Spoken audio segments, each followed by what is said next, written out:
I'd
like to welcome everybody to the Crawford County, Illinois Ghost Hunter Society live talk show. This is our live talk show episode number 8, guys. So we are going to be talking about some crazy things tonight. So hang in there, and we are going to get to the show pretty quick. But before we do, just want to make a few announcements here. You can visit our website at crawfordcountyghosthunters.org. You can email us at illinoishauntings@gmail.com if you want to send us an email regarding any type of haunting or paranormal activity that you've been experiencing in your home or business. We do investigate all claims of paranormal activity within reason. If you have anything, definitely send us an email or get a hold of us on our Facebook page. Just send us a message on there. We also try to respond to that as soon as possible. Our Facebook page is facebook.com/Crawford County Ghost Hunters. We also have a YouTube page, which you can view at youtube.com/Crawford County Ghost Hunters. We also dual stream to that, guys. I know I say that every episode and let you guys know if there may be new people tuning in every episode, but we are dual streaming this broadcast to YouTube. If you are watching out there on YouTube, definitely check out our Facebook page because we don't monitor questions on the YouTube page, just our Facebook page. So if you want any of your questions answered on the live feed, please switch over to our Facebook page at Crawford County Ghost Hunters, and then we will try to interact with you guys.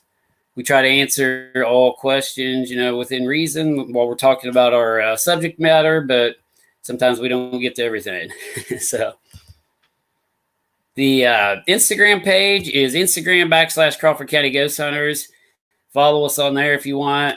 And music tonight, again, of course, is by the Midnight Syndicate. All rights reserved, used with permission. The website for them is midnightsyndicate.com. They let us use their music, so we definitely advertise for those guys. Check out midnightsyndicate.com if you like creepy, horror type music. They have a lot of stuff on there. You can also find those guys on Spotify. So check out midnightsyndicate.com. But I'd like to welcome everybody again to our show tonight. We've unfortunately had our special guest cancel on us tonight, so had to come up with some stuff here at the last minute, so I apologize for that. We're going to try to make this show as exciting as possible, but I already had it lined up for a special guest tonight. She unfortunately got the times mixed up. She is from California, so it was the show started at 6 o'clock California time, 8 o'clock Central Standard Time, and it's Father's Day, and she went to eat with her father, and I forgive her for that. But happy Father's Day to everybody out there, too. It is Father's Day, so I'd like to tell everybody that out there tonight.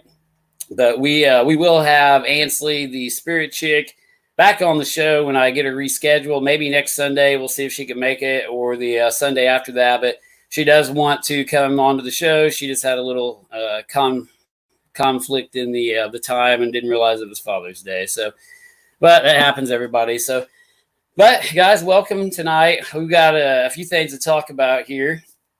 We're just going to kind of wing it tonight with some of this stuff. And I'm going to make this a real interactive show. I know a lot of times, I'm on here talking to my guests and we get carried away and start talking and we don't get to talk with you guys a lot. So again, we're gonna kind of interact with you guys a lot tonight. I'm solo tonight. I don't have a co-host. Dickerson's working, and so I'm gonna kind of use you guys as my co-hosts tonight. Maybe even open up the call-in lines again if anybody wants to call in. We may do that later on in the show.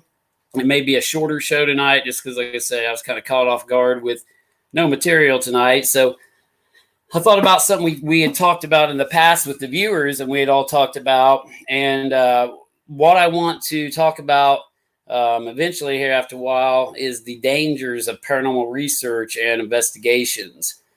But first off, before we get into that, I want to talk about some stuff that was going on, in our team, and I want to ask you guys' opinion out there on this because, the fans and the people out there that watch us every night and stuff, your opinions and stuff matter and count to us too. So I want some feedback on this, guys. I'm monitoring the live feed right now, so I'm going to try to interact with all of you, all your questions tonight. But the thing me and my team have been talking about here lately, one of the topics, I guess one of our debates that we've been having, kind of a little conflict within our team even, is the area of psychic phenomena and researching that subject. Now, if you all know and you all follow us, I am like a big fan of scientific research and taking a scientific approach to investigating paranormal occurrences and phenomena. We absolutely do not use psychics, or Ouija boards, anything like that on our paranormal investigations. We don't rely on psychics. We don't get information from psychics. We absolutely do not do that, do not use that. We are a strictly scientific-based paranormal research team. Now, that being said, we do take the scientific approach, but as a paranormal investigator, I cannot ignore that subject. As a paranormal investigator, we have to look at and investigate all claims of paranormal occurrences and phenomena, which includes psychic type activity or phenomena such as ESP, astral projection, remote viewing, telekinesis. There's a big line of different stuff, that you can research when it comes to that. It really dives into the human mind.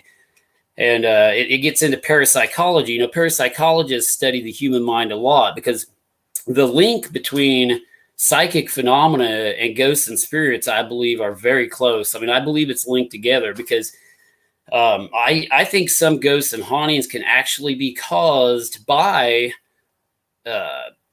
people and their minds. I believe people can mentally project or cause things to happen in the environment, like sending out radio waves, and if that is possible, can they cause their own ghosts or spirits to manifest or, just appear in their homes? Is it some type of phenomena that they're experiencing or creating themselves with their own mind?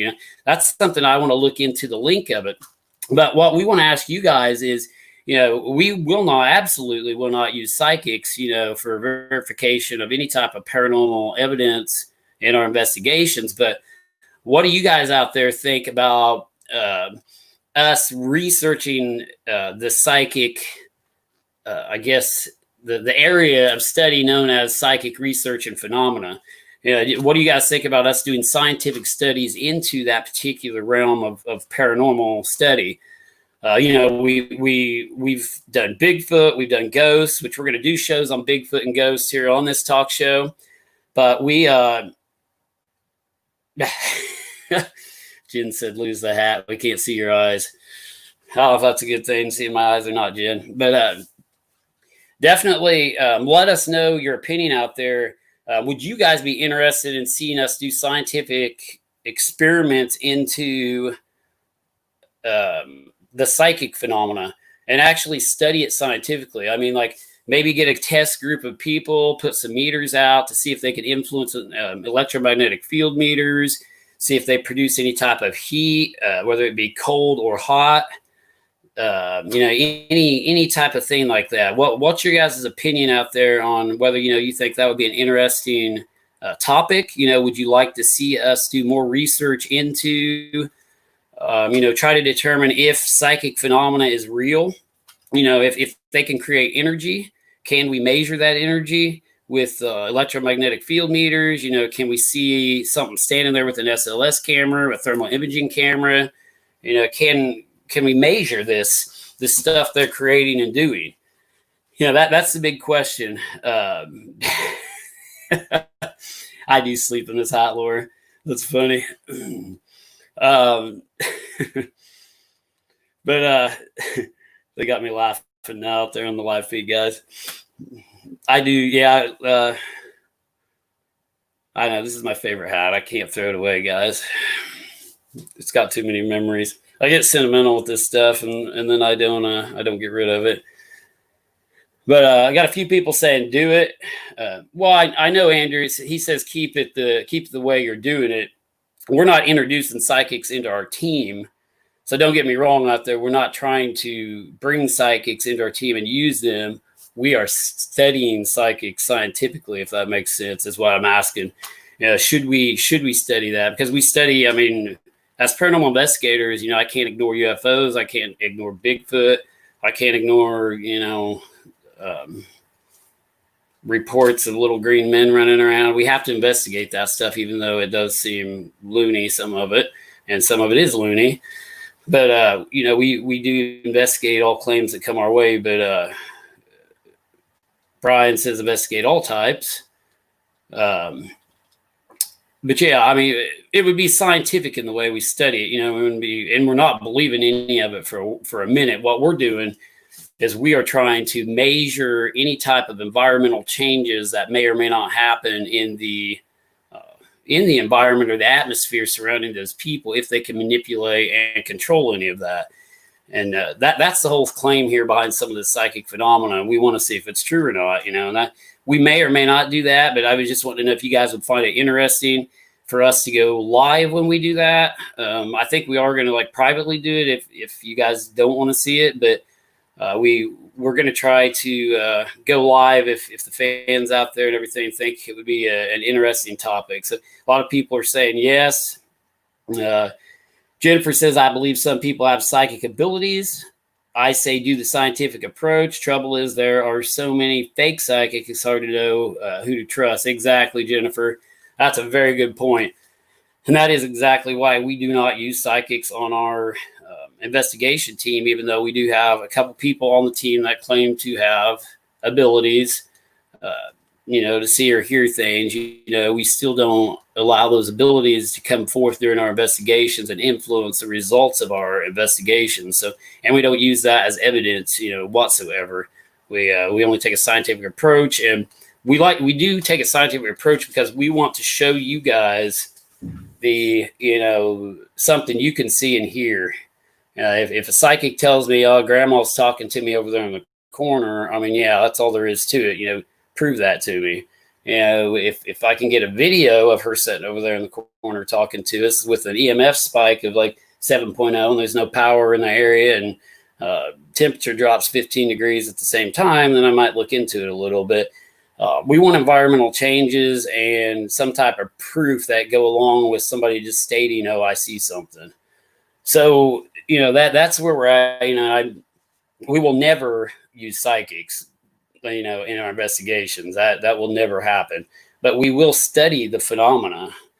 Or try to study the phenomena the best we can, just like we study Bigfoot and UFOs. We don't just study ghosts and spirits, but kind of repeating some info there. But that's what we're going to try to maybe do. And if there's enough people interested, we'll go live with some of our studies.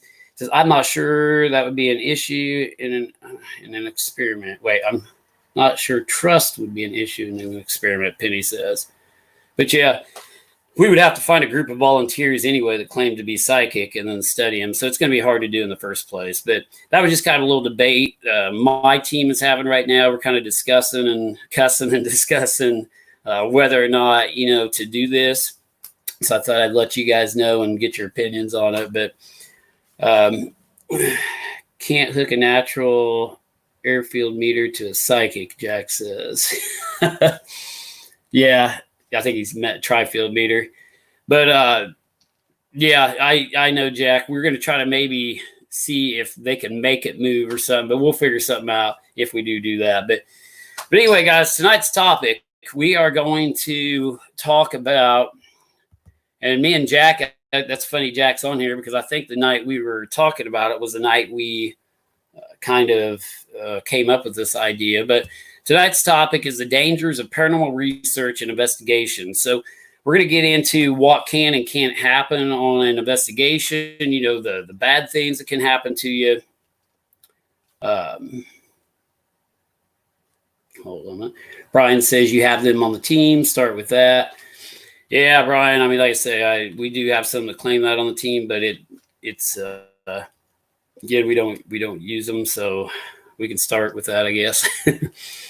But there's Jack saying yes. But again, guys, I want this to kind of be an interactive episode. We are going to talk about dangers, and if you guys have any ideas or thoughts out there on any of this, let me know, and I will definitely answer your question. I keep saying we like I've got a host tonight, co-host. I will try to answer your questions. But starting off, there's a lot of dangers that we can face as paranormal investigators. And if you know the team out there watching this, I have been to the block when it comes to bad and strange things happening to me and my team when we're out investigating. We're in a remote area here in Crawford County. I mean, compared to some investigation teams, we do go out into areas where, it's 35 minutes for the nearest ambulance to get to us. I mean, it's, the hospital is quite a ways, if we do get hurt. That's why we're going to talk about some of the dangers that we face, in some of our paranormal investigations or some of the locations that we've investigated in the past. So I'm trying to answer all questions here. Sandy says, do spirits sleep, and what can they be capable of doing to a person, like attack-wise? Can they really harm you badly? I'll go ahead and answer that real quick and then get back into our topic here. But I don't know if they sleep. I mean, I have no idea. But I don't believe they are capable of harming a person badly. And that kind of gets in. I guess that's cool she said that, because that kind of gets into part of my topic tonight with the dangers of paranormal research. We'll just start right out with that then, because since she's talking about that, can a ghost harm you? Can a ghost hurt you during a investigation? I don't believe so personally. I think that if you're going to get hurt during a paranormal investigation due to a ghost or spirit, it is all right here.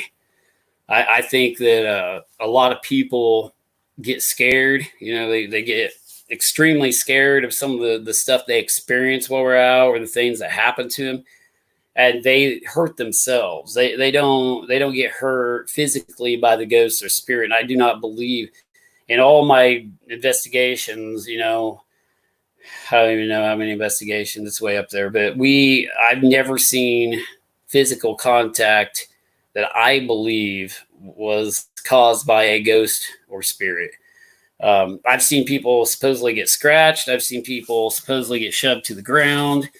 I mean, there are a couple occasions that I had to question, what the heck caused that. But I just can't come to the conclusion that it was paranormal in origin. One time we shoved, heck, it might have been Ben. We shoved him up into a attic in an old poor farm one time, and he came back out with scratches. And I truly believe we scratched him as he was going up, and then he just felt him burn him later on. He lifted his shirt up, and he had scratches, so we kind of debunked it. But, the scratch phenomenon and things like that happen a lot, but scratches can appear later on, and you think they appeared immediately. You can scratch yourself and then it starts burning an hour later, and you lift up your shirt and you think it just happened. So the scratch phenomena, I think, can pretty much all be debunked. I don't think any of that's real. I don't believe in all the demonic, evil ghosts and spirit stuff that you see on TV. And I don't believe in ghosts and spirits causing harm to people themselves, but people cause the harm to themselves, not the ghosts. Like I say, you'll get scared, you'll run. For instance, the other night, this wasn't on live, and I won't pick on her and tell her name or anything, but we were out doing an investigation that we didn't go live with at Airtight Bridge. With it was me and 3 other female investigators, and we had a couple incidents happen that was pretty crazy. The bridge made a strange sound. Hold on a minute, guys. I've got something popping up on my screen that I do not know what it is. Okay. All right, got that fixed. Anyway, the bridge made a strange sound, and she got so scared, the bridge like it started shaking. I don't know what caused it. I have no clue. I don't know if we had it could have been some type of tremor or earthquake. But this bridge, it was kind of like a wooden suspension bridge. It's Airtight Bridge near Charleston, Illinois is where it took place at. But the whole bridge started violently shaking, and you could literally hear the bridge shaking. And I also asked if it could knock, and we got a couple knocks on demand that night. Well, one of my female team members just freaked out. I mean, she went into a full-out panic attack, started running, doing a chicken dance around us. Like, I'm not joking, guys. She was like, I don't even know what was wrong with her. She was like running around us doing circles, and I said, please stop. But her fear, I think, affected the rest of the investigation to the point to where we didn't get anything else, because I don't know. I'm a big believer that maybe positive, negative energy can affect investigations, but you never know. But she definitely, there was nothing happened after she got so scared. But I believe fear itself can cause investigators to hurt themselves. If you take off running through the night and you poke yourself in the eye with a stick in the woods, or you take off running, you fall downstairs, you trip over tombstones. Running is not good, regardless of what's going on. Unless you're running to save your life and there's literally something behind you. But most of it is fear induced, and just imagination. But, just that's my take on the whole, can a ghost or spirit hurt you? I mean, I do believe, if they do, it's caused by the individual themselves. Now, there are cases back in history like the Bell Witch, that was supposedly one of the only, cases in the United States where a ghost actually, they consider killed somebody. John Bell, was experiencing strange things in his home and was hearing this laughter, this disembodied voice, and it drove him basically nuts. It drove him to the point where I believe he was injuring himself. I don't think the ghost or spirit, if there was even one there, was doing that. He might have been mentally ill, but I don't think they can. So that's my whole take on the can a ghost and spirit hurt you. They can get you scared enough to hurt yourself, is the bottom line, I believe. Penny says, I'm more scared of people in the middle of nowhere than a ghost. That leads us into another topic. But yeah, the people that we encounter are much more scarier than the ghosts we will ever encounter. And that is exactly right, Penny. And that is one of my topics in this episode and discussion, that we run into a lot of people, out on our paranormal investigations. Like I say, we're in the middle of nowhere. We're in a country setting. We're not a city environment like a lot of these teams are. We're out in the middle of woods. We're in the middle of cornfields. Crawford County is a farming community. We're just a remote area. So the problem with that is we have a lot of what I call meth heads. There's a lot of drug users out there. There's a lot of people making meth labs remotely. They'll go into these isolated areas.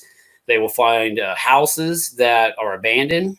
That's another thing you've got to be extremely careful with if you're investigating abandoned houses that you're not familiar with.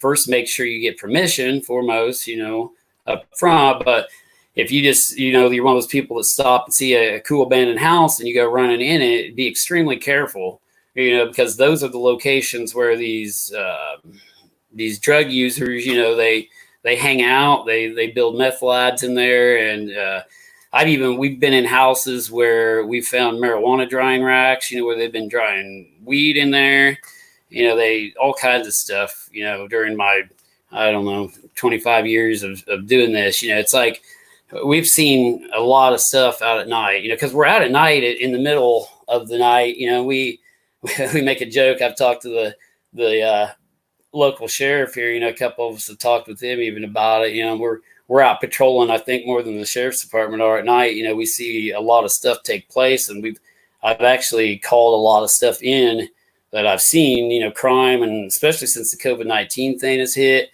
The deputies are like, they're everywhere, and they're not, there's not enough of them. So when we see something out at night, we'll call it in, we'll tell them what's going on. But these people are being crazy. They're breaking into these abandoned houses. They're burning them down. I know I've said this before on a previous episode, but these abandoned pages that people are doing on Instagram and Facebook, like Illinois abandoned images, Indiana abandoned images, or even like spooky abandoned images. I mean, you get the point. Those pages are extremely good and they're extremely bad. The reason they're good is, they do give people legitimate people locations to look into if people claim those locations are haunted, because a lot of them say, oh, the place is haunted.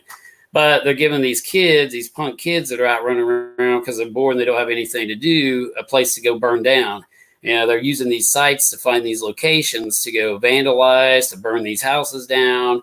There's been several of these cool historic locations burnt down due to Facebook and Instagram putting them up front on their page and giving out locations as to where they are. So definitely, just be careful if you're around these old houses. I'm trying to answer your questions here, guys, but still kind of getting into the people thing, and then I'll move on. But that's why I'm sure if you guys seen us out, we do take precautions regarding the people we encounter. We do have protocols to take precaution, about people coming at us in the middle of the night, that type of thing. If we hear vehicles coming, four-wheelers coming, people on foot, we stop the investigation. We take care of that first, then we go back into our investigation, because the safety of my team members is the my first priority. I want my team members to be safe that's with me. So, I try to protect the team members and other guys on my group. If there's females in the group, we try to protect them. So, we've got kind of this code that we know, when bad things are happening and what to do. And that goes into everything. We conduct our haunted tours in October, and we actually do a safety run just to go over, what if this happens? What if that happens? What if we have a medical problem? What if we have, what if we do have these weird druggies that pull up in the cemetery and start messing with people? What if we have a coyote come out and bite somebody? Just anything, a fire. We've had fires. The dangers of paranormal research is just countless. It's crazy the things that can happen to you out there. But we try to be prepared for everything, and it's kind of one of my mottos there. But let me see here. Becky says you have to have a certain mindset to be an investigator. Don't get rattled easily. Yeah, that's going back to the fear thing too. You've got to be able to control that fear and be able to continue the investigation and document that activity. Because if you run from the activity, if you run the other way, if you get scared, you can actually lose an important piece of evidence. You may have been able to document or record a ghost or spirit, or otherwise, you're taking off running from it. I mean, what's that going to get you? You hear a bump in the middle of the night. I've seen, I don't know, there's so many groups out there that crack me up. I watch these live feeds from other teams and other groups, and they're out there just trying to get scared, and they hear this thump in a church pew, and they all take off screaming. It's like, well, what's the point in being there? Yeah, I mean, if you're going to take off screaming every time you hear a little bump, that's probably a coon underneath the place. So I don't know, just investigate and look into these things.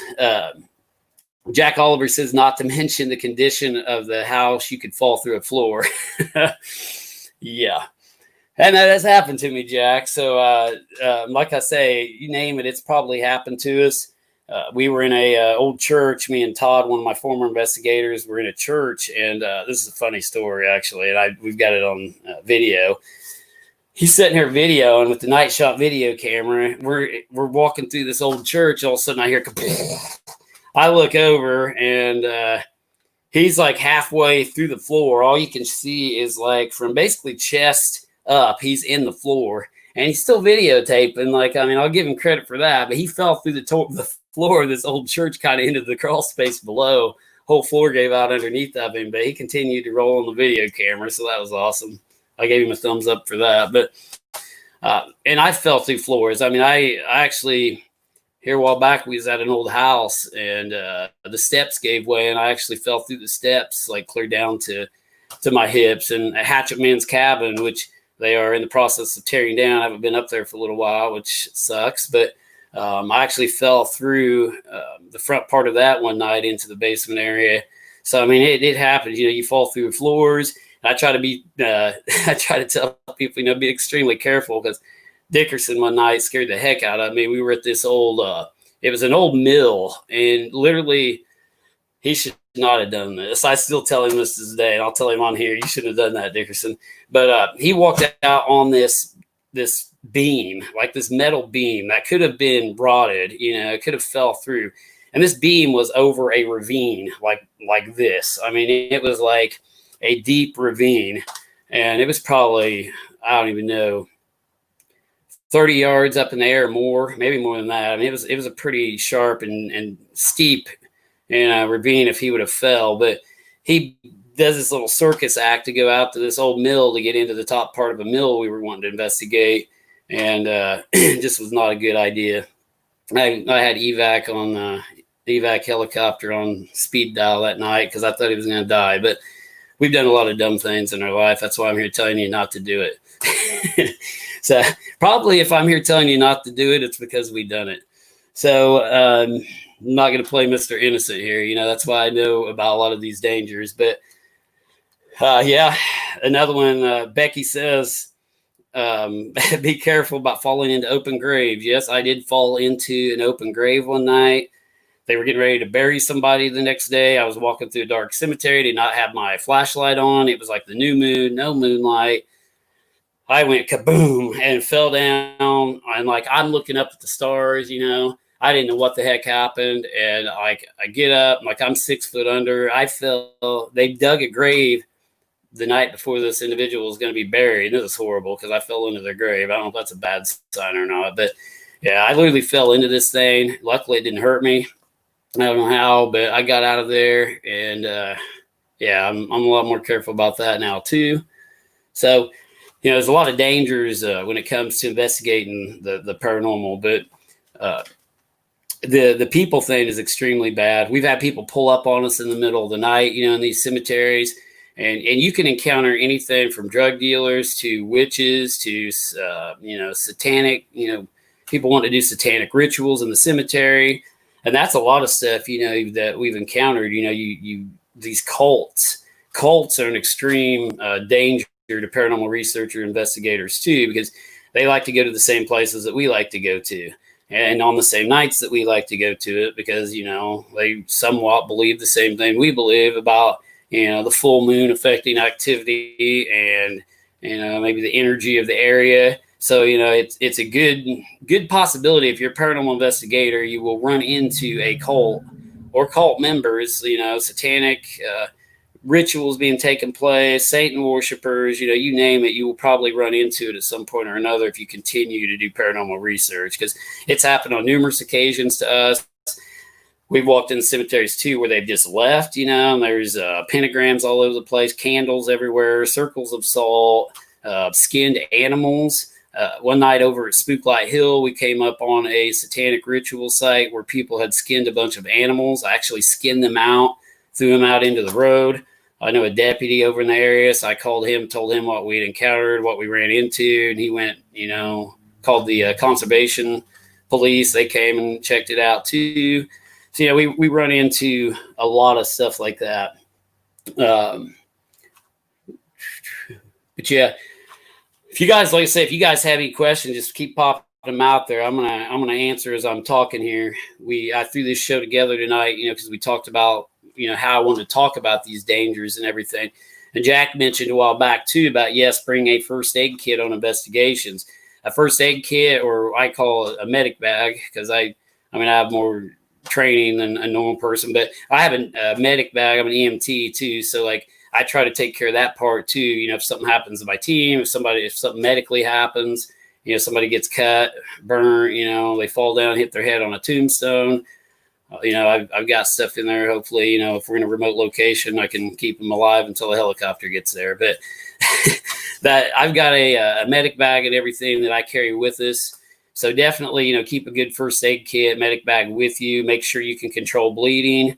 Make sure you can keep an open airway. And, if you don't know CPR, definitely go learn that, because especially if you are on a team, or if you go out and do this type of stuff, like I say, you're in a lot of like bad locations, definitely learn basic CPR, adult, infant, and child CPR. So, you can help anybody out that might be in respiratory distress, or, not breathing, cardiac arrest, anything. So, but yeah, we try to cover all aspects of being prepared for our investigations. And you guys don't see a lot of this, you guys see us on video walking around doing all this stuff, but we prepare for the stuff we do. We have meetings, we have team meetings, especially prior to our haunted tours, and discuss all this stuff. So we're prepared to deal with anything for the public, that might happen on our haunted tours, as we take the public out into some remote locations too. And, I want to protect them as well. So, but Jennifer says, have you ever felt threatened by the people you run into on your investigations? I guess there's been people that have been threatening to us. Yeah. I take a very, if they threaten me, I come back at them approach. So, I don't, yeah, they threatened us, but a lot of them end up leaving, I guess. We don't take a lot from people, I guess you could say. But yeah, there have been people that have actually threatened us. They have came into the cemetery. They've threatened us. They pull up in vehicles. They played a little cat and mouse game. They pull up on us, and then I'll pull up behind them. They'll take off, and I'll pull up on them. They'll take off, and then they decide they don't want to mess with us. It's just like a lot of these people just come up there, I think, just see what's going on. Some of them are curious, but we have ran into to bad people, and luckily nothing major has ever happened regarding that, but I've always been able to take care of it and get them out of there in one way or another. But we have ran into that, yes. What's been the most scary investigations for you that involves people? I guess that's kind of what she was kind of just asking. Deut's asking there. I say people just come up in the cemetery, Deut. They'll some of them, will ask what you're doing. One of our live feeds, that was, I can't remember what episode that was. We heard gunshots right outside the cemetery. Somebody came up to the cemetery and shot, and then they went on down the road and continued to shoot. But after they shot in front of the cemetery, let me back this up a little. They came into the cemetery. You guys might have been watching that quarantine edition episode, and I made Courtney hide in the woods because I knew they had guns. And she went and hid into the woods there, and was still rolling live, I think, and whispering, which made for a heck of a live feed there. But I don't know why she was talking when there's people with guns coming into the cemetery. But anyway, I hid around the backside of this building, and the people with the guns came up through the cemetery. And I had a drop on them. I seen where they were at. They were coming through the dark, and they had no idea where I was at, but I could see them. And I was just watching them, and thankfully they turned around and went back to their vehicles because they couldn't really find us. And I avoided the situation and a conflict by doing that. But I was ready for conflict if I needed to be. But anyway, they returned back to their vehicles, took on up the road, and got back in their vehicle, and then shot again on up the road. But there's been a lot of weird stuff happen to us. Sandy said, I sure hope you carry protection. And yes, we do. We do. But Laura says, don't you have to worry about me doing that. I'm fine watching y'all in the safety of my own home. But some of the other things, you run into is just environmental hazards, not just the people and all that, but, we've been out in the middle, of an investigation. A lightning storm will hit, we have to go back to the vehicles. There's all kinds of stuff. Another thing we ran into on this Brushy Mountain investigation we done there in Tennessee is, is animals and stuff too, or like things that can bite you. Anything from like that Tennessee investigation. I mean, we went to that battlefield. We had ticks on us. We had chigger bites all over us when we got done there. I mean, there's spiders. All kinds of stuff as you're walking through those high grasses. So, I mean, Courtney was the unlucky one with the chigger bites. I mean, she looked like she had smallpox when we got back. I mean, she was just covered in little bites. But we had ticks on us. None of them had hooked onto us, luckily. It takes like 8 to 24 hours to transmit like Lyme disease or Rocky Mountain spotted fever, which is like another thing you got to worry about with, ticks, mosquitoes. They carry the West Nile virus. There's a lot of unseen dangers of being out too. But getting into the Brushy Mountain thing again, as soon as we got to Brushy Mountain, Tennessee, the guides or the staff tell us, well, be careful. There's rattlesnakes out there.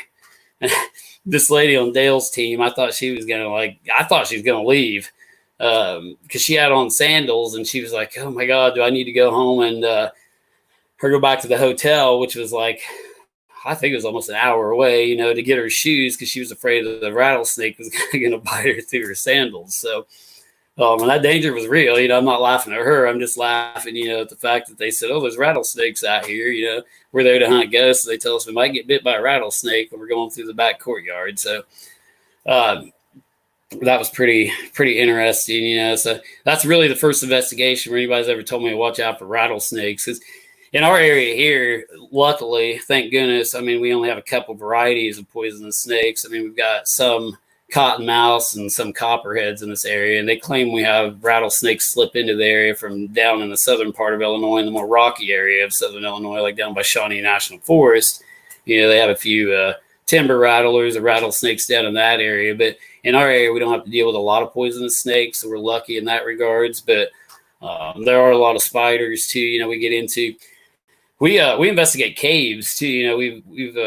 I've got this big fascination for haunted caves. So I got to be extremely careful when I do that too. I mean, let alone, caves are dangerous when you investigate them, especially if they're the unexplored caves. You got to take precautions, but there's a lot of spiders and venomous stuff in caves also. But only spiders in our area, were the brown recluse and black widow spider, which are pretty dangerous. So, I mean, you do risk, bites. And some of these older houses, going back into investigating haunted houses, abandoned locations, such as, like asylums, old poor farms, all those places, you're at risk for spiders, spider bites, things like that. And Becky says, yeah, proper clothing is important for safety too. Exactly. Yeah, definitely wear the proper clothing when you're out investigating, because I don't know how many. I mean, I got a lot of females on my team, and like, I don't know why, including Courtney. She will always show up in like these thin black pants or shorts, and then, or sandals, and we're out in the woods. We're trying to hike around through creeks, and then she's cold. She's getting bit by things. I've told her over and over again, wear the proper clothing. But definitely, that is a big thing in paranormal investigating too. You got to have on the proper clothing. Try to go through you guys' questions here. Jen says, is the snakes the most scary encounter of animals? We've had a lot of animal encounters when we're out, Jen. The animals we encounter, we've got a lot of strange things. Like coyotes have came up like right beside us, but usually a coyote's more scared of you than you are of it. The coyotes usually take off. But one time we went into a cemetery that was fenced in. And we went when we walked into the cemetery, and this is in the middle of nowhere. I mean, it's in the middle of the woods. We walk into this place, and there's a coyote trapped within the fence of the cemetery. So, I mean, it's just going nuts trying to get out. It was like a real, the fence was like where it couldn't get through. I don't know if it jumped over, couldn't get back out or what. This thing freaked out when we walked in. I mean, it was growling, coming at us. And I thought I was going to have to do something to this coyote because it was coming, getting kind of vicious, but it eventually freaked itself out enough, it somehow did this Superman hop and got over the fence again back into the woods. But and that's happened a lot of times where we went into a fenced-in cemetery. There's been animals trapped in the cemetery. We walked in one night in an old cemetery near Palestine, Illinois. That's got like a concrete wall all the way around it. It's completely enclosed and fenced in. We walked in there, and like one of the girls that was with me screamed and ran back out. I said, "What's wrong? What's wrong?" You know, I thought she'd just seen Abraham Lincoln walking across the cemetery. And we go in there, and there's a skunk trapped in the cemetery because it's like walled in, and there was only one exit out. And we went through it, so there's a skunk just running around in there, and those things you do not want to get sprayed with that. But and I have never been sprayed, thank goodness. But yeah, you got to worry about that stuff. Yeah, Karen. That's funny. She says killer cardinals. That is no joke. I had no clue until our quarantine episodes that cardinals were such a dangerous bird, or birds in general would do that. I don't know if it was just that location we were investigating, but yeah, if you go back to our quarantine series of paranormal investigations and review that, it may have been like episode 13 or 14 if my memory serves, but we were at this old haunted house, and this cardinal literally attacked us. I mean, it was circling us, it attacked us, it flew and hit me right in the head and about knocked me unconscious. I mean, that thing hit me with force. I mean, I seen like white stars. Like, it hit hard, but it was funny. It hurt, but it was funny at the time. And it attacked Courtney too, you know, I mean, it flew down at her. So, I mean, yeah, we've had birds attack us, cardinals attack us. Thing about birds you got to be careful with, because if you shine your light, they're attracted to the light, so they fly at it. And and we're always shining lights in old houses, old barns, you know, so we get attacked by a lot of birds. Sandy says, heck with that, I flip at bats. Yeah. I've seen bats fly down too, about getting people's hair. We've never had anything like any bats get tangled in hair, but I have heard of like couple other people having that happen. A bat will come down and get like stuck, like especially women, the bat will get tangled in their hair, so that you get a bat in your hair. But luckily that's never happened to our group. Becky says we've heard some pretty weird animal noises, Sasquatch like screams. Yeah, that literally happened the other night again, and I don't know what it was. We were investigating a location in Crawford County, Illinois that I'm going to leave undisclosed, but we were in the southern part of Crawford County, Illinois, and there has been Sasquatch sightings in that area.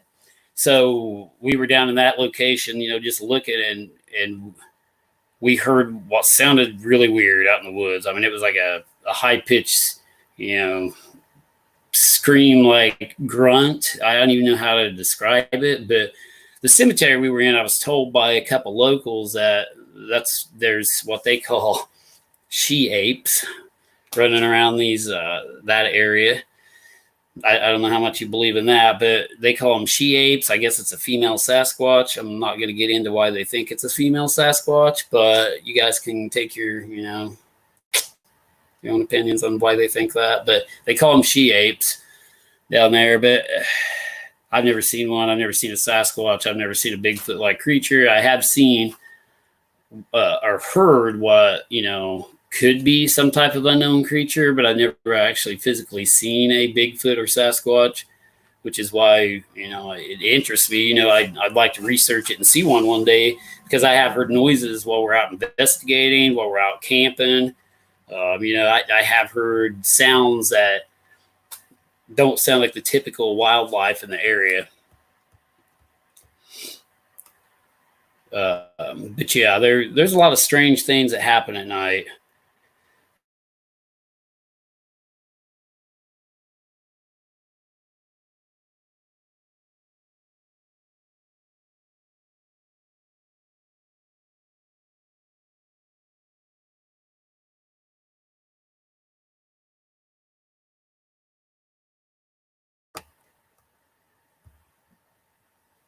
Okay, I think you guys can hear me now. What happened there?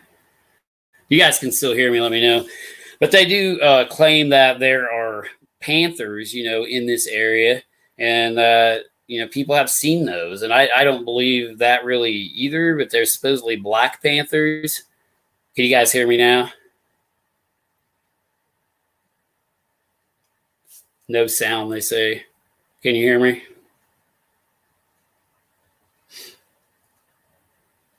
I think we're good. Okay. Good deal. All right. Yeah, I actually hit the mic button. I'm sorry, guys. I killed my own sound, so that was my own fault. I noticed I done it, but yeah, the black panthers and the cougars, the mountain lions are like a brown cat, but a panther is black, and the panther isn't native to this area, but people claim to see him in this area, and that's a whole paranormal phenomena too. I think people will see these things that they think are black panthers. Why are they seeing those? And a lot of times it precedes a strange or unusual event, kind of like the whole Mothman thing. When people seen the Mothman, strange and bad things happen. The same way with these black panthers that are seen in the area. When somebody sees a black panther, either somebody dies, something horrific happens, a bad car wreck. They're usually linked to bad events. So we've kind of dove into the study of these paranormal black cats that people call panthers, or even black cats themselves. Witches and the ancient Egyptians believed cats had, powers from way back, in the day. Ancient religions put a lot of power into the cat.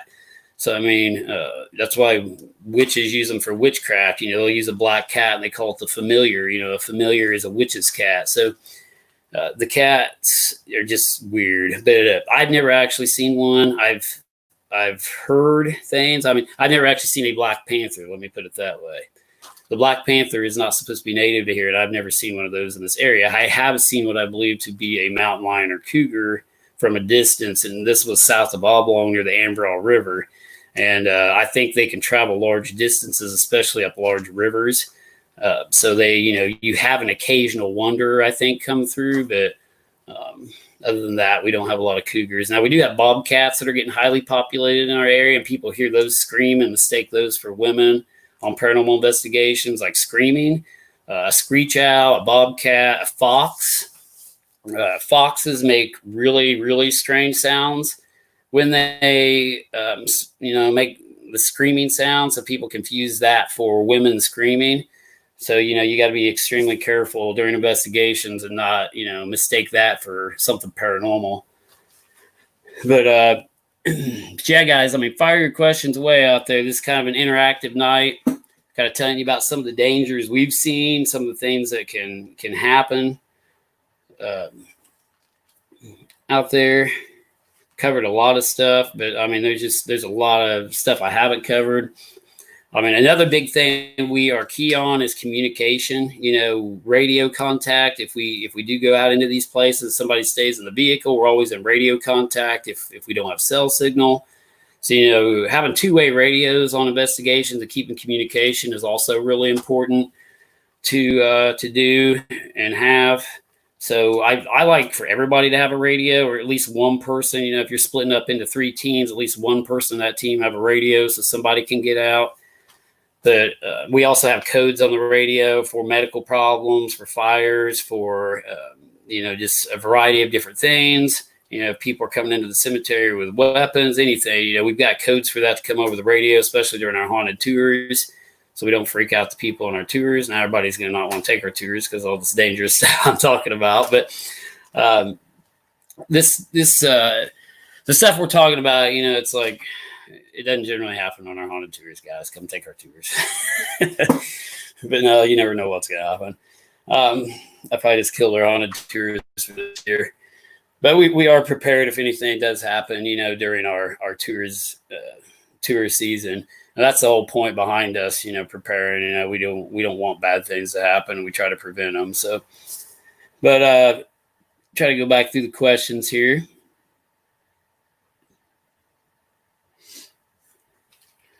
I think I've read a lot of them.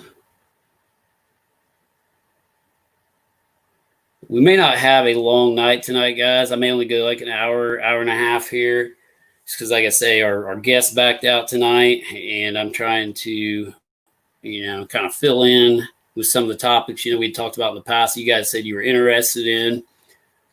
Deutsch says, I saw one at my house came out of the cornfield, went in the bean field across the road and hissed at me.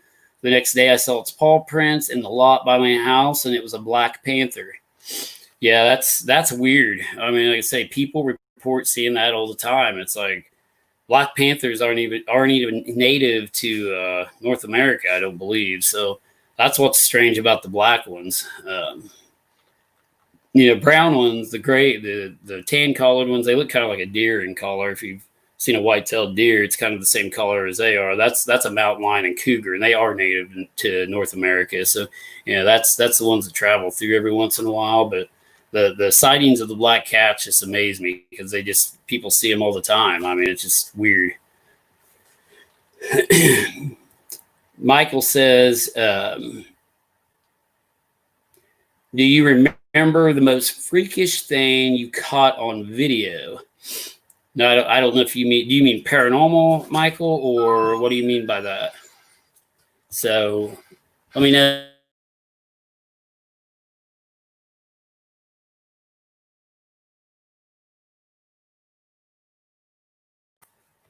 Yeah, let me know if you mean paranormal or animal-like by that. But have you, Sandy says, have you ever been scared during an investigation? So, yeah, we've had a lot of weird stuff happen, where we've been like, what was that? Yeah, just a lot of stuff go on during our investigations where, but I wouldn't say to the point where we're like scared running out. But yeah, there's been occasions where we've been like, not really scared, but, I guess some of them were scared, it just depends on who was there, but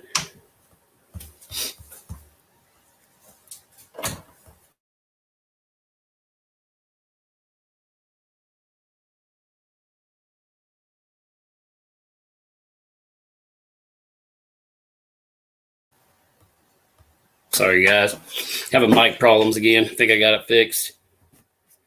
Okay. I know, Laura, it keeps hitting the mute button by accident. I don't know what's up with that tonight, but Luke Massey says, I still want to know what you caught at Redford Cemetery. And Michael is saying paranormal. So I'll answer Michael since I started answering that to begin with, and I'll go back to Luke's question. But yeah, paranormal wise, yeah, just like I say, I haven't been extremely scared for a while. There have been things, that happen that kind of give you goosebumps, and you say a few cuss words and and then look around and try to debunk it. But yeah, I mean, there have been some things that make you jump, just like at McPike Mansion, when that door opened and slammed. I don't know if you guys have seen our evidence video from McPike Mansion out in St. Louis where we did the investigation there, but Dickerson was filming. We were getting some stuff on the ghost box regarding, I think it said I died. I don't remember what happened. A gust, like this thing flew through on the camera that you could barely see, like this light anomaly. The door opened and closed at the same time. I mean, it slammed. It didn't just open and close. It was like a and slammed.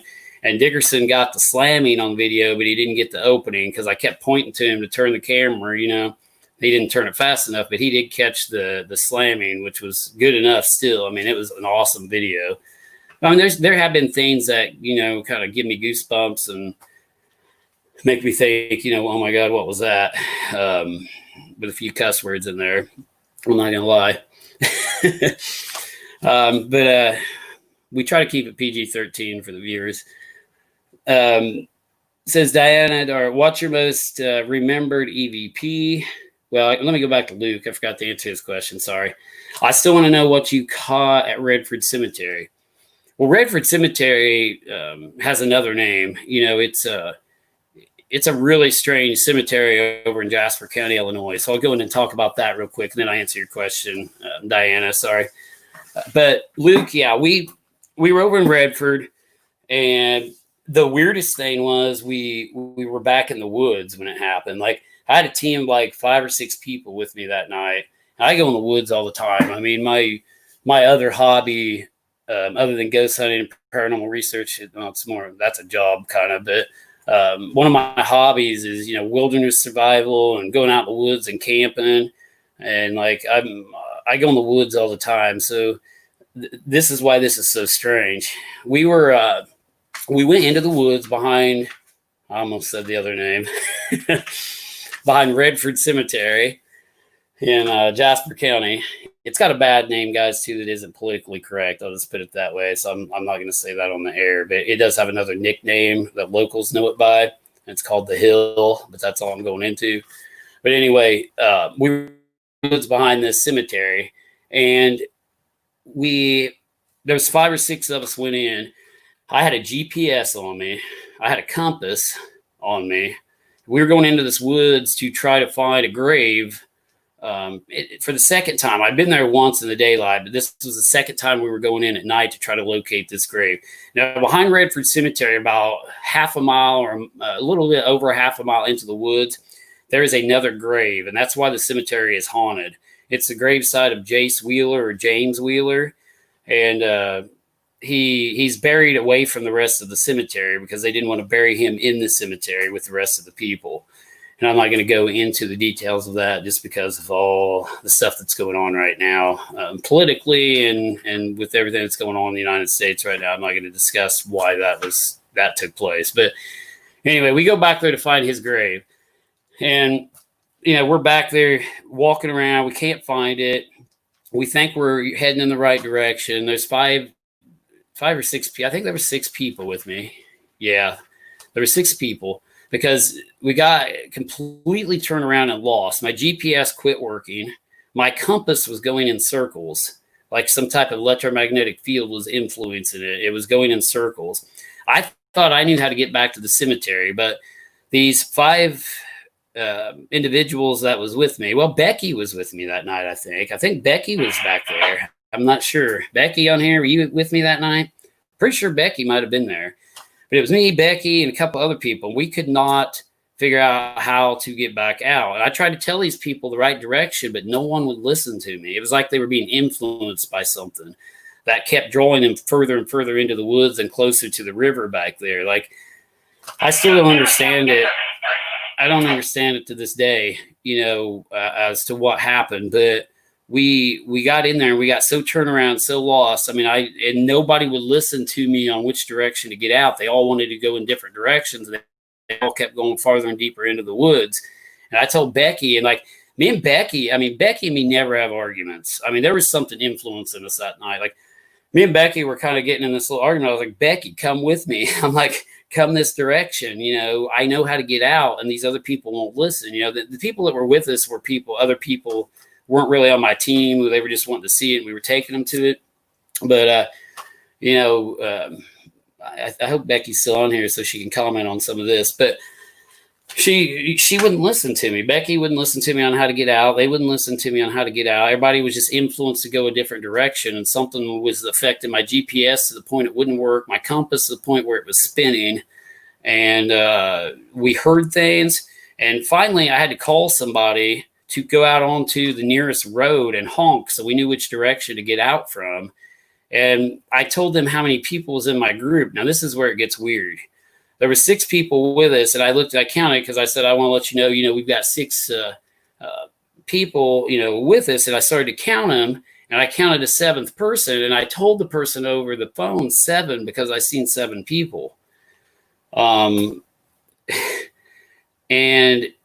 we leave the woods, and it just dawned on me what I told that person. We only had 6 with us, and I told them there was 7, but it's because I counted 7 shadows when I did it. And I was like, what is with us? And the guy that back there supposedly haunts the woods, and people have seen him and seen him come out and stuff, and it still bugs me to this day why I told the person that was out at the road 7 people when there were 6 of us. I can't figure that out to this day, and I can't figure out what influenced us to the point that we couldn't get out of that woods and nobody would listen to me. I had these girls were falling into the creek. We were back there so long, like some of the girls had fell into the creek. They were getting tired.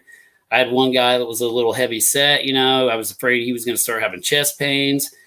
It was bad, but we eventually got out. We followed the horn out to the road. Everybody got out, but that's my story from the woods at Redford Cemetery. I about said it again.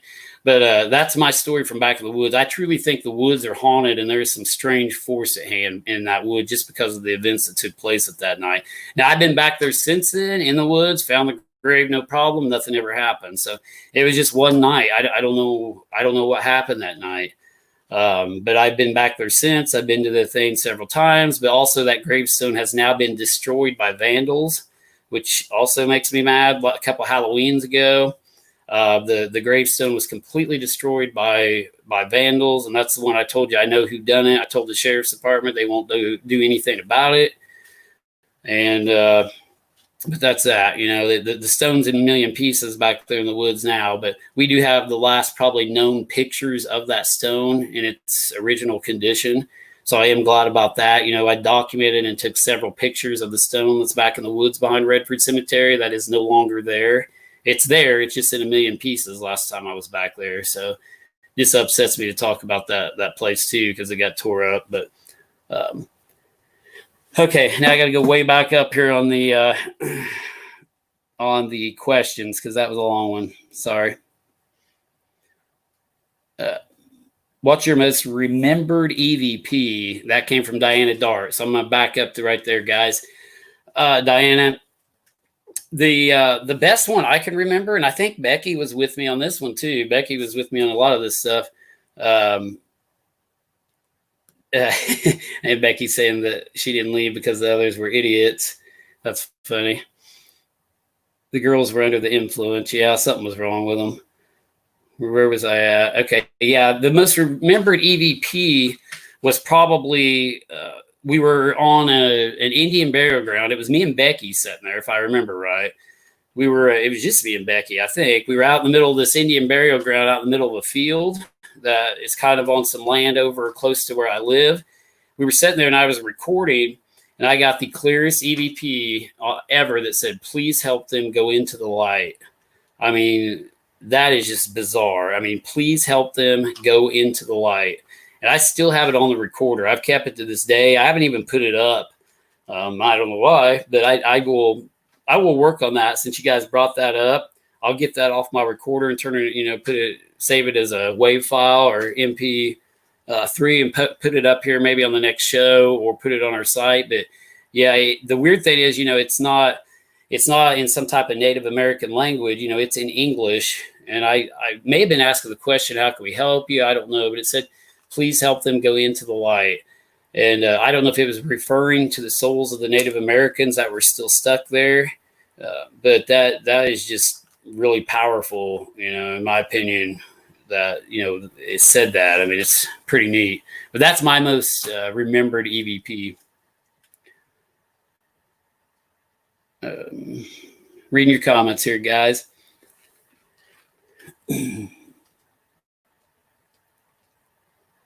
What is the scariest animal and people during the full moon witching hour? Well, I don't know about that. We were up at Williamsburg Hill one night, and there was actually a group of witches that came into the cemetery, started doing a ritual because we were there on the solstice, and that's why we were there too. We were there on I think it was the summer solstice and the moon phase and everything. So we went in there, and then some girls showed up. They came into the cemetery, claimed they were witches and were going to do rituals and stuff. They seen us there. They decided not to go ahead and do it because I told them we were out there and investigate, and they decided, they were nice. They decided to leave, and let us do our thing. But yeah, we've run into a lot of stuff on full moons and stuff. But Penny says, my mom and I once saw an albino buck between Casey and Martinsville. It was like seeing a unicorn. Yeah. It's like those albino squirrels in Only. If you guys have ever been down there, there's a lot of white squirrels in Only. That's what they're known for down there in Illinois.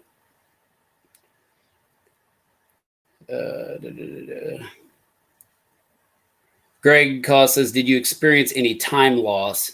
And Greg, if you're referring to time loss in the story I told about Redford Cemetery, maybe. I have experienced some places, talk about time loss. I've experienced some things that I think, yeah, we lost time on and some time was messed up, which is a really strange phenomenon in itself. One of them even happened to me and Dale Kazmarek, and I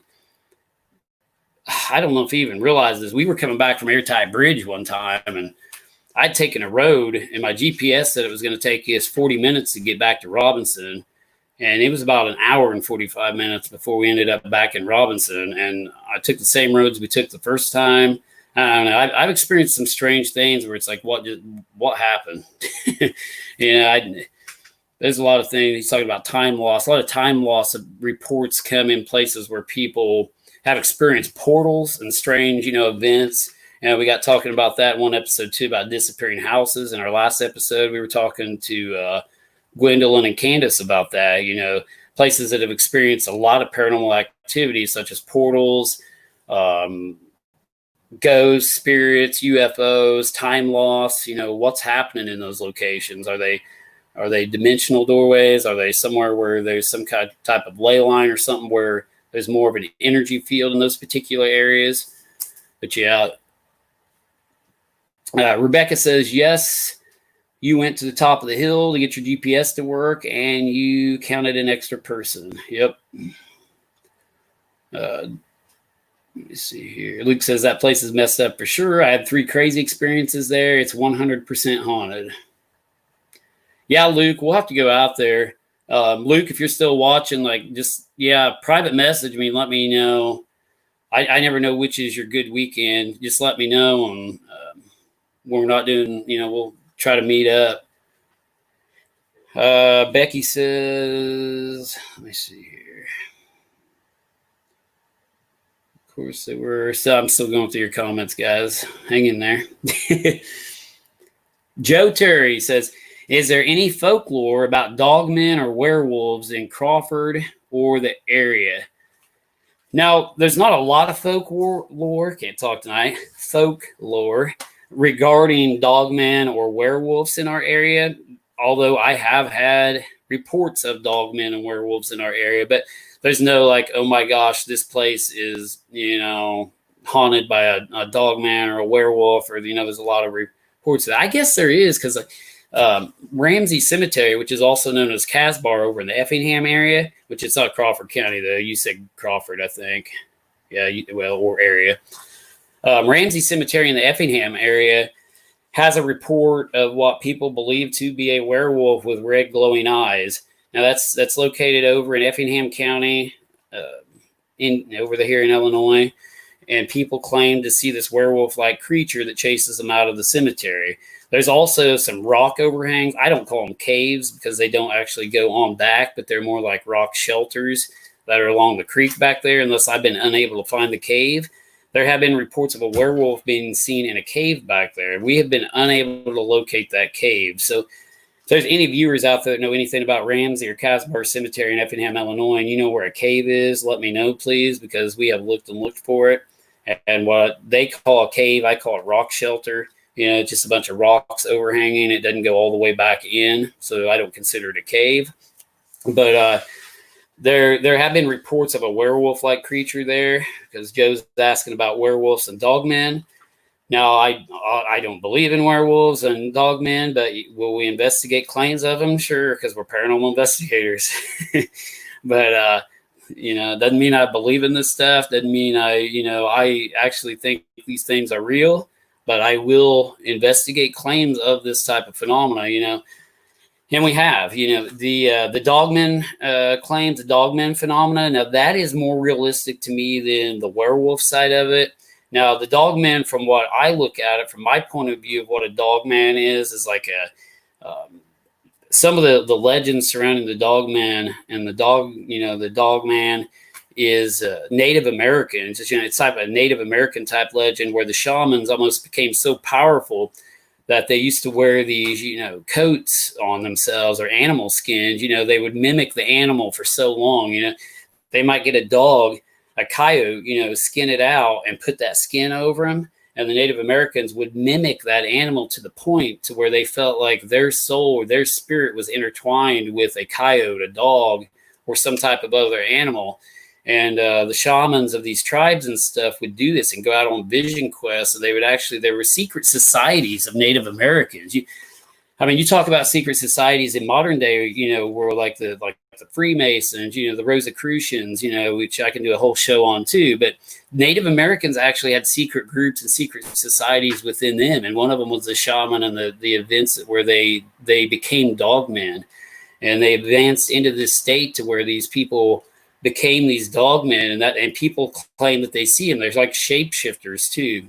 They can come in the form of men, they can come in the form of dogs, or they could be a combination of a man and a dog. It can look like a walking dog with human-like features. There's been reports of this. I've actually had a report northeast of Oblong of a guy who's seen a dog man in his field 3 times, and he swears, this guy's legit. He swears he's seen a dog man walking through his field. It was like half man, half dog. I don't know. There's weird things in this world. Can people evolve? Can people evolve spiritually? Maybe not physically, but spiritually into something else. I don't know. I leave all things open to the realm of possibility. I leave all these things, I'm open-minded, I guess is what I'm trying to say, to a lot of concepts, but I'm skeptical and take a scientific approach to investigating these things. But, I'm open-minded about anything, but I've never seen anything like that. But yeah, definitely. Yeah, Joe, it could be documentary material because, yeah, this dude would probably give you an interview and tell you about what he's seen north of Oblong, because he would definitely probably tell you about that. Yeah, skinwalkers are supposedly cursed individuals who did horrific acts or bad medicine, is what Joe's saying. Yep. Yeah, there's a lot of legends, a lot of stories about skinwalkers and dogmen, and these dogmen will chase you. They are actually like dog-like creatures similar to Bigfoot that will chase you, and people have seen them in fields, and people have seen them through rifle scopes. They're looking at them, they think they're coyote hunting, and it stands up and runs at them. There's been a lot of reports. Diana says, that's what I love about you guys. You investigate everything, yet very careful to debunk things that aren't paranormal. I love that. Yeah, we try to debunk everything, Diana, and take that scientific approach. Because like I say, there's a lot of claims of a lot of things out there, but it's like 90% of it's not real, but we do look into it with an open mind, because as a paranormal investigator, I can't have a complete closed mind as to this, or, it'd be biased in the way I investigate things, I have to investigate things with a unbiased mind, yet skeptical mind frame. It's really weird because I take a scientific approach and try to prove these things don't exist, but I can't go in and say it absolutely does not exist, because then I'm already predetermined that it doesn't exist. So I've got to be kind of neutral as to let it just show itself as to whether it's real or not. Luke Massey says, I've heard of those caves too. I'll check around and see if I can find someone who may know where they are. There's also a story of a burning cross too at Ramsey. Huh. Yeah, Luke, if you can find out where they are, definitely let me know. Yeah, I have heard stories of a altar at Ramsey Cemetery where they did sacrifices back in the woods too that I was unable to find. Supposedly back in the day, there was a chapel that set out at Ramsey or Casbar Cemetery in Effingham, Illinois, where a guy shot himself, and that's where part of the haunting comes from. I guess a guy committed suicide in the chapel that sat on the cemetery grounds. Now, I can't find documentation of that, but everybody says it happened. There's also a big tree out in front of the cemetery where they say a person hung themselves. So, there's a lot of stuff that supposedly took place there. But yeah, anything you find on that cemetery, Luke, definitely let me know.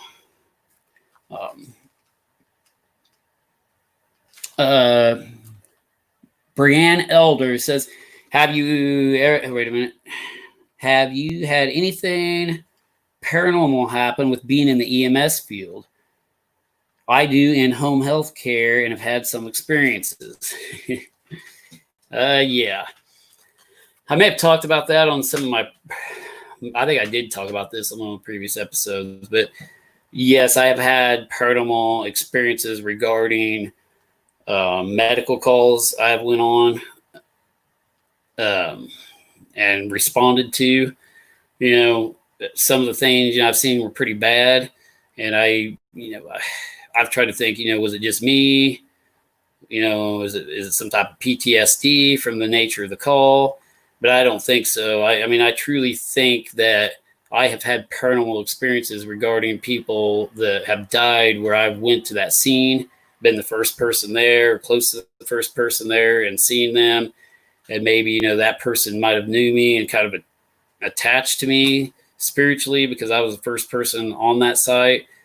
And I've had some weird things happen. Some of it I don't really want to talk about on the air, but yeah, one of them involved a shooting victim that was shot in the head, and I went there, and there was a lot of strange events that took place after I went to that scene, where I'd seen her. She tried to communicate with us through several devices, including our Paratech device, a ghost box, a digital recorder. Her name all came across several different devices, actually several different devices at the same time.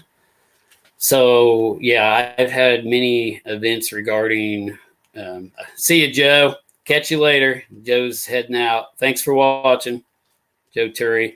Joe Turry's the producer of our documentary, guys. He was on there watching. He's doing the documentary that we're doing on the hanging of Betsy Reed. So definitely check out his page too, the hanging of Betsy Reed, and give that a like because it's going to be coming out soon. I think he may have finished his interviews here recently, maybe even yesterday or today. So he'll probably be getting that released as soon as possible. We'll let you guys know on that. But going back to the EMS stuff and paranormal experiences, I've seen a lot of strange events too, where people have passed away, especially car wrecks and car scenes where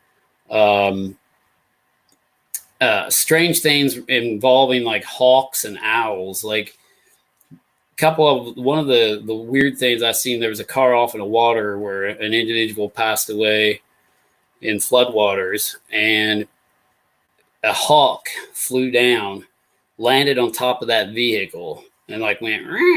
Just it's my best hawk impression. It put its wings out like weird, like made this weird like sound, and then flew straight into the air and disappeared. And the lady unfortunately passed away. I've seen a lot of things like that where hawks land on scenes where people have died, and owls have landed down on vehicles where people have died and then flew away. A lot of strange things regarding like animals and that, but yeah. But if anybody else got any questions, I'm gonna kind of get off that subject. But if anybody wants to talk about anything else, just shoot me a question here. Like I say, our guest tonight canceled on us. I was kind of winging it tonight with the dangers of paranormal research. All the things that you could face doing investigations into, paranormal things that, some of the things that we've encountered. And I haven't even touched on some of the things that have happened to us. But there's a lot of stuff that can go wrong and happen, in these paranormal investigations. So Karen Cat, hey Karen, she says, I worked with hospice for over 4 years, was with many people when they passed, have never had any paranormal experience from any of them. Well, that's good, Karen, because a lot of people, I've heard a lot of nurses, even a lot of hospice workers, a lot of people have reported strange things when somebody passes away. One of them is like if they have the lights down low, like in a hospital room or, some type of room. One of the things I've heard reports of is people see a dim light leave the body at the time somebody passes away. And they only report it is if like the room's dark or, really dim lighting in the room. They claim to have seen like a dim light leave the body. I've never seen that myself either, but some people have reported that in hospital settings and hospice settings, nursing home, CNAs. A lot of CNAs have told me that story, that they've seen a dim light leave a person's body if the room's dark right as they pass. So There's a lot of strange things, we still can't comprehend and understand in this world. But there's, a lot of it just comes down to the point, do we survive death? And that's part of the reason why I do this research and this study is to, find documentation and scientific proof that there is a life after death. And, our soul does go on. It's like these people on TV and stuff, they hunt ghosts. I do scientific research into the fact of whether, we exist in some form or another after we pass away. And I've found a lot of proof that we do. We do survive this body. We do, go on beyond this, regardless of what religion you are, regardless of what your beliefs are. I believe the soul is almost immortal and does go on, in some form or another. So I don't think we just die and that's it, because I found too much proof regarding, that we go on, Says Brian, reading more questions here. Brian Elder, I had a client whose husband passed in their apartment from cancer. 3 months later, the doors would full force slam after I walked into a room by myself. Their cat would sit in the bedroom. Got to read more there. Oh, that's a long one. Their cat would sit in the bedroom doorway and would hiss and growl. Another client had looked for their husband that had passed. Sorry, it's not showing me all this comment for some reason. One day I heard a whisper over my shoulder in the laundry room that sounded like a male saying, "My love." That's pretty crazy. That's cool. I mean, it's not cool, but I mean, it just proof that, things do, do happen and things do go on. I mean, yeah, I mean, a lot of people report having encounters, with people passing away and stuff happening, so, I mean, it definitely, shows the point that, we do, something does happen to us. Energy can't be destroyed. Even Einstein believed, energy could not be destroyed. It could just take on, one form or another, or change forms even. But I truly think that, we definitely go somewhere. If it's staying here, if it's coming back, whatever your beliefs are, the life force, whatever, does not quit after this body goes away. But Glenn Dorman says that is why I don't use white light during an investigation. I use cross spectrum lighting. Yes. Yep. Jennifer says, I've had several experiences that have proven to me there's definitely a life after death. For sure, Jennifer. Jen Newland, if you came across a portal, would you just investigate and or step in? If I came across a portal, like, I don't know, like if I physically seen this thing just open up and I knew it was like a portal to the other side, I think, is what she's saying. Would I step into it or investigate it?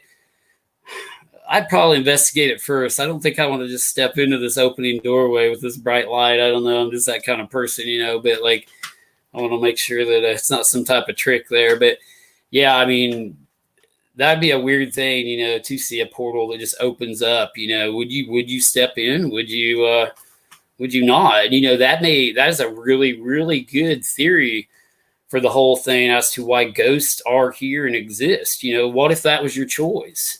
What if you die and this doorway just opens up, this full of light, and you have a choice of stepping in or you have a choice of staying here? What do you do? Maybe the ghosts are the ones that didn't step in. I don't know. But that's a good way to look at it, really. It's a doorway to another world, maybe. It's like that could be a really good theory as to why we have ghosts saying, help me. That's the most common phrase we pick up, which kind of scares me a little when we're recording these EVP, these voices, and we're doing EVP sessions for electronic voice phenomena. The most common phrase that we pick up is help me, help me, help us. That's the most common thing that we do pick up, during our sessions, which is kind of scary. And I think I've told you guys this story, but I asked one time in a private session in my own house what I can do to help you. I said, we always get help. So I set up my recorder and I said, what can I do to help you? And I got a perfect EVP replying back to me that said, help them repent. So that was pretty interesting. It said help them repent, and I don't know how I can help some of them do that, but that's what they told me. So I mean, it's pretty interesting. And I try not to get into religion a lot on this show, because if there's two things that really makes people mad, it's politics and religion. You get into discussions on politics, whether you're Democrat or Republican, or whether you're Christian or Jewish or Muslim, that seems to really make some people mad, and you have to really find the right group to talk with people about that type of stuff, because religion and politics seem to be the biggest thing that start fights, especially on social media. I'm sure all of you have had some type of political fight with a family member, even, or a friend. I mean, those things happen all the time. So I try to stay away from religion a lot because of that. Luke. He's cracking me up. But the dang it. Lynn Dorman says cross spectrum lighting equals infrared lights, UV lights, a red light close to infrared light but visible light, a violet light close to UV but visible, plus a green light. Yeah. He's telling you guys what that is out there, and like the UV light and the infrared light, that's how full spectrum cameras work. Basically, you got infrared lights and UV lights. So you're basically getting the light above what you can see and below what you can see. So that camera's picking both of that up.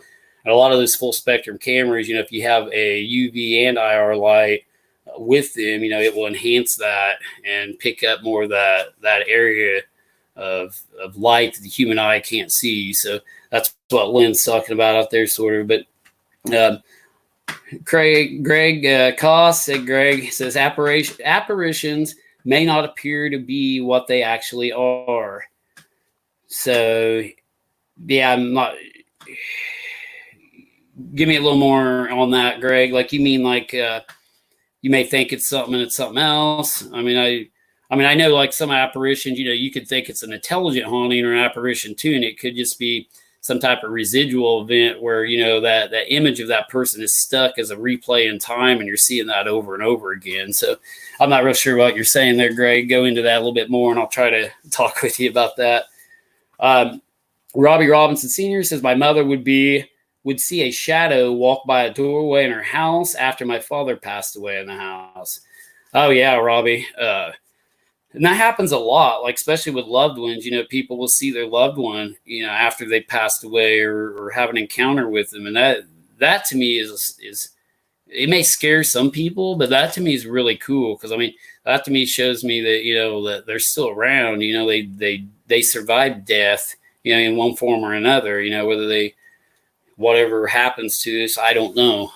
But they've survived it in one form or another, especially if they're seeing them after they die. It's like some people have a loved one come back to visit them. That's the most, believe it or not, that is the most common form of apparition reported, is what we call a loved one, or a loved one apparition, where they've come back to say their last goodbye. Maybe your grandma passed away, your mom passed away, whoever it may be. You see them at the end of your bed that night. You hear their voice say, I love you. That's the most common thing we get reported. It's not evil, demonic things like you see on TV. It's like, it's your loved ones coming back just to say, their final goodbye. I mean, and we get that a lot, a lot of reports, a lot of emails saying, hey, this happened to me. And I say, yeah, and then their first thing is, do you think I'm crazy? And I was like, no, I don't think you're crazy. There's too many reports of it to think people are crazy about this. There's too many documented reports of people seeing their loved ones, for that final goodbye. So, and to me, that's neat. That's cool that people experience that. It's a form of relief to them too, just knowing that their loved one's at peace and that they're okay. So, but yeah, there's a lot of people report that. Let me see here. Doit says, do you think there's such thing as a parallel universe? Hey, Dale. Dale Kazmarik's jumping in here. Nice to see you on here, Dale. We're talking about the dangers of paranormal research tonight, but it's got a little bit off topic, which we're kind of talking about some other stuff. But where the heck were we at here? Doy again says, do you think there's such things as a parallel universe? I do. I think there are parallel universes, and science, has studied parallel universes and think they found, different dimensions, multiple different dimensions. In a parallel universe could be some people's concept or idea of heaven and hell, getting back into this religious stuff. But, is that concept of heaven and hell actually a parallel universe? You actually go here or there, regardless of what people believe. It's I think through science and quantum mechanics and different studies of different things, that they've proven that there could be multiple dimensions, multiple universes, wormholes that people are finding, where you could go through this wormhole and, you come out the other side and you're in a different place. I mean, it's a bend and like kind of a hole in the fabric of time where you can either go forward or present or into a different reality altogether. And they've done scientific experiments into this. And one of the places that was doing this was a place called CERN. And this goes into some conspiracy stuff, but some people think this CERN project that they actually messed up some stuff, and we are in an alternate reality ourselves, which kind of gets a little deep. But they think that our reality has been altered, and that we are actually living in a different place than we originally were. And it gets kind of deep when you talk about that stuff. But it also goes into the Mandela effect. I don't know if you guys have ever looked into the Mandela effect or researched that. But the Mandela effect basically is like some people, when they read Berenstain Bears when they were little, claimed it was spelled Berenstein. Now it's spelled Berenstein, or the other way around. They think things have changed over time, and the spelling has changed over time. And you go back and look, and it has. Look up the Mandela effect on YouTube sometime. It's a big conspiracy theory out there, but I don't know how I got onto that. But that's a whole nother show. But let me see here. Luke Massey says happens a lot in dreams too, I feel like. Yeah, you definitely people report seeing loved ones come back in dreams, I think is what he's talking about maybe. But yeah, they report seeing their loved one in a dream. And yeah, I definitely believe dreams you can communicate with your loved ones, because I think when you're dreaming, you're as close to death as you're going to be. And that may scare you.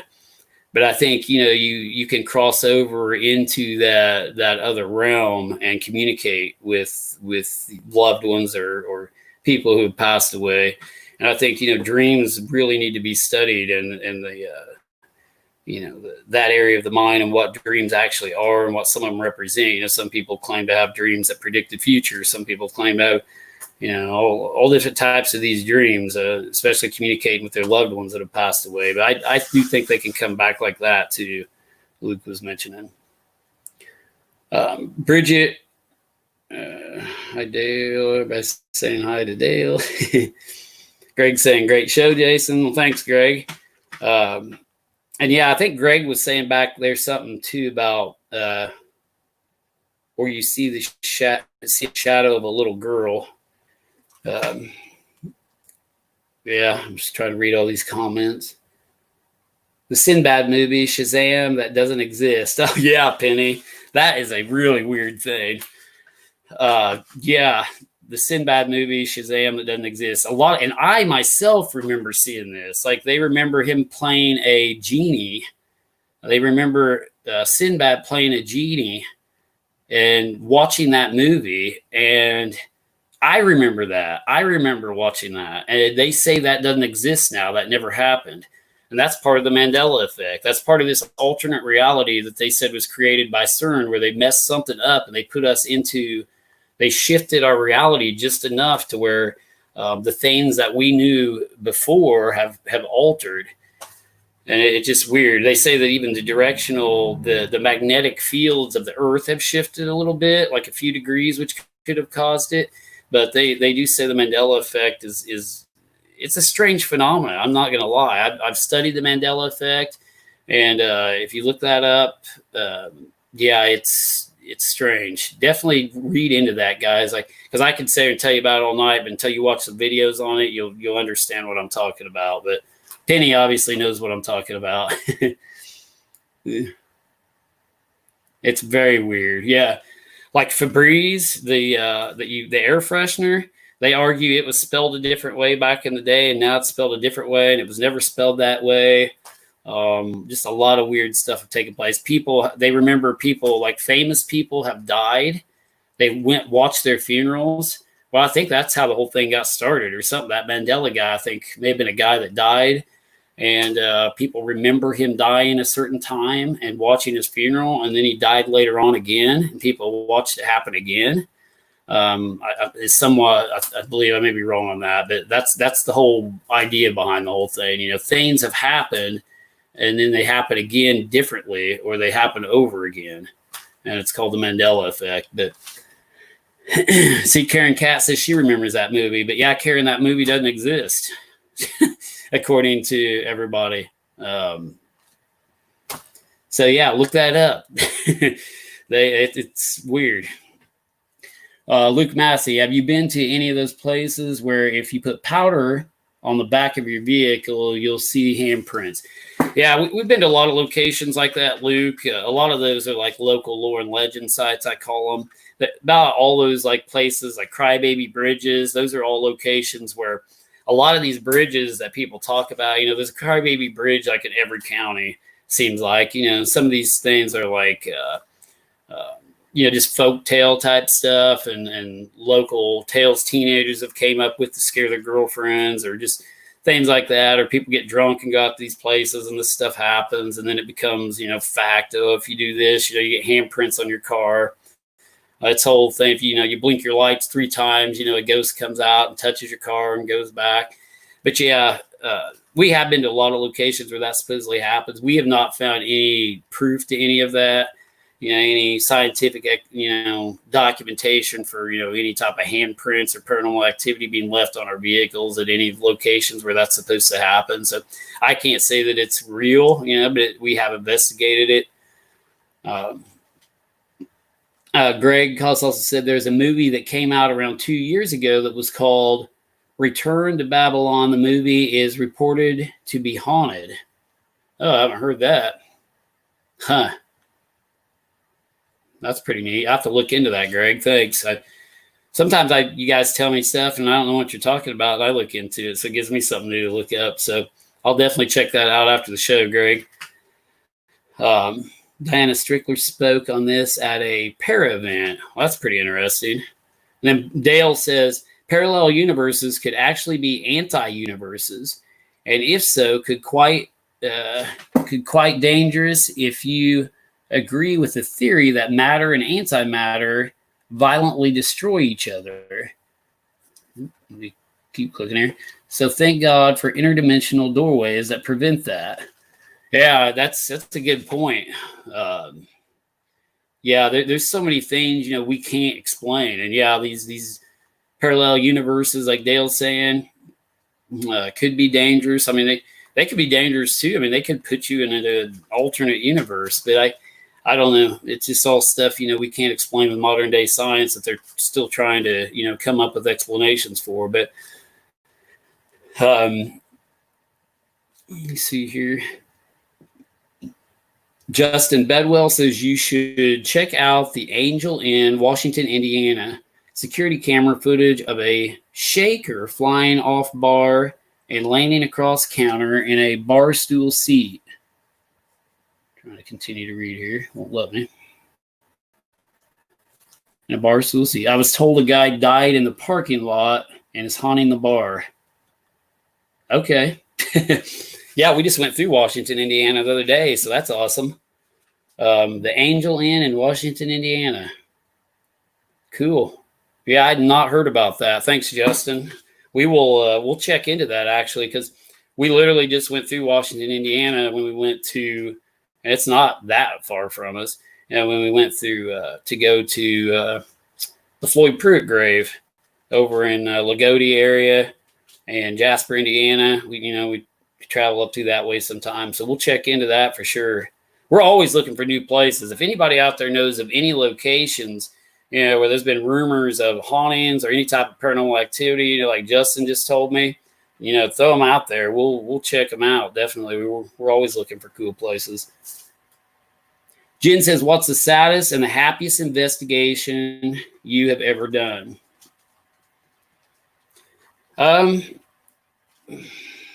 saddest investigation I've ever done, I really don't even want to talk about it because, the family is still in the area, but an individual called me in to investigate a location that he believed that, well, let me back up. They believed that this individual was almost possessed, and there was a demonic presence, in the home, and that this individual was extremely scared to die. The guy had cancer, and he was pretty much in his dying days.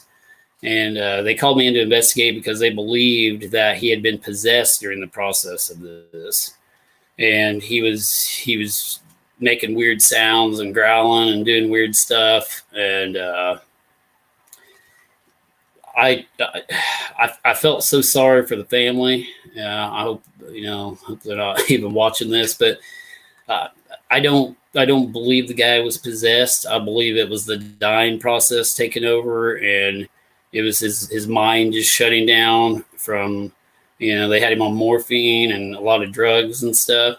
I truly believe the guy was just in the dying process and that he was not possessed like the family thought and everything. I don't know why they would want to think he was possessed, but, he was doing some abnormal movements, growling, weird things, but I don't think it was evil. I don't think it was paranormal. And I did explain to them that I didn't think it was anything paranormal at all. And it was just sad to watch that person go through that. The family think it was some type of paranormal event taking place. But the family wants to, it's kind of a grieving process too. You want to blame everything on something. So, but yeah, that was just a weird case I got involved in. And it was kind of sad just because of the nature of it. And the guy passed away. And the guy was extremely scared to die. He had told me he was extremely scared to die, and I tried to comfort him and tell him that there is an afterlife. There's no reason for you to be scared. And it was just a kind of a sad deal. I guess that would be my saddest case. But let me see here. Gosh, we're getting a lot of them rolling here now. Michael Staffy says, just curious, did you get the message with information on Brockville Cemetery? I did, Michael, but we've had so much going on. I haven't looked at it yet, but I did see it come through. We did get it. So I apologize about that, but I will check into that and get back with you regarding Brockville Cemetery. Jeremy Powers, Persinger Cemetery south of Oblong after dark. Yes, we have been there several times. And yes, I do think there are some strange events taking place at Persinger Cemetery. We were originally told about that cemetery from the caretaker down there experiencing strange things when he was mowing.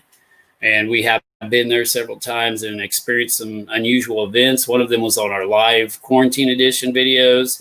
And we picked up a guy by the name of James on the ghost box. I had no idea there was any James buried in there. We didn't read the stones right there. Right underneath the ghost box was James. I didn't even read the tombstone that the ghost box was sitting on. And two of the other stones that were broken in there were also James. So there's definitely a James trying to communicate with us in Persinger Cemetery, south of Oblong. Andrea Taylor, I hear the Tinker Swiss Cottage in Rockford, Illinois is haunted. Dale can probably tell you more about that. I think, he's been there. I have not. But yeah, that supposedly is haunted. And Dale says, yes, it is haunted. We've investigated that many times, Dale said. So yeah, you might want to talk with Dale about that, Andrea, because I haven't personally investigated that. So I can't say one way or another.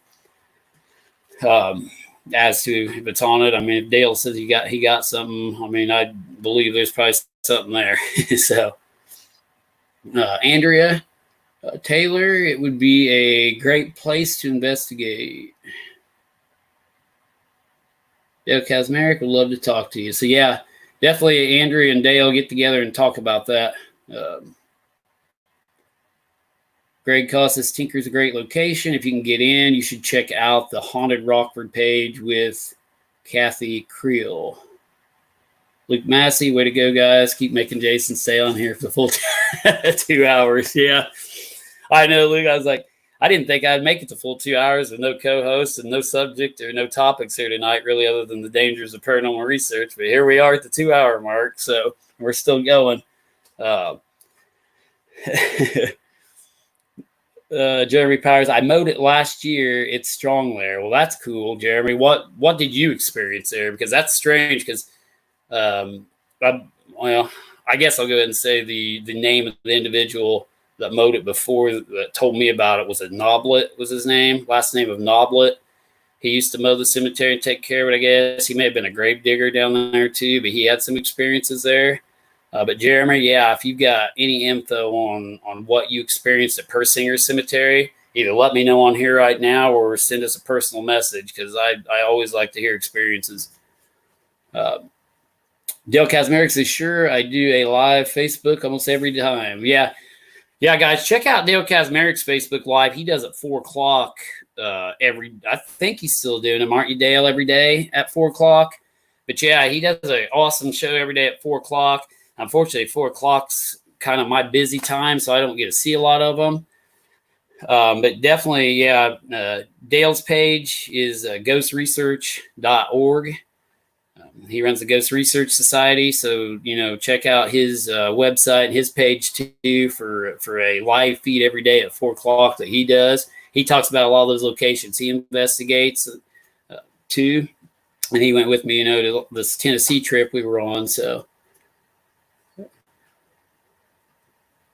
but yeah, all right, you guys got any last minute questions here? Well, we got about I'm by my clock here. We got about 10 minutes, so I'll go ahead and make it to the 2 hour mark, I think, and go till 10. But definitely shoot me some last minute questions here, guys, and we're going to wrap it up probably right at 10 o'clock.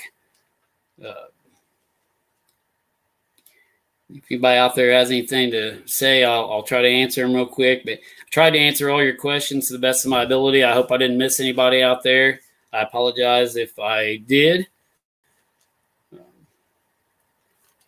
But yeah, I wanted to cover, some of the dangers that, paranormal investigators could face, just because we have a lot of people that are interested in doing paranormal research on their own, or other teams that may be watching this. But I just want to, give them a heads up for the things that could happen out there.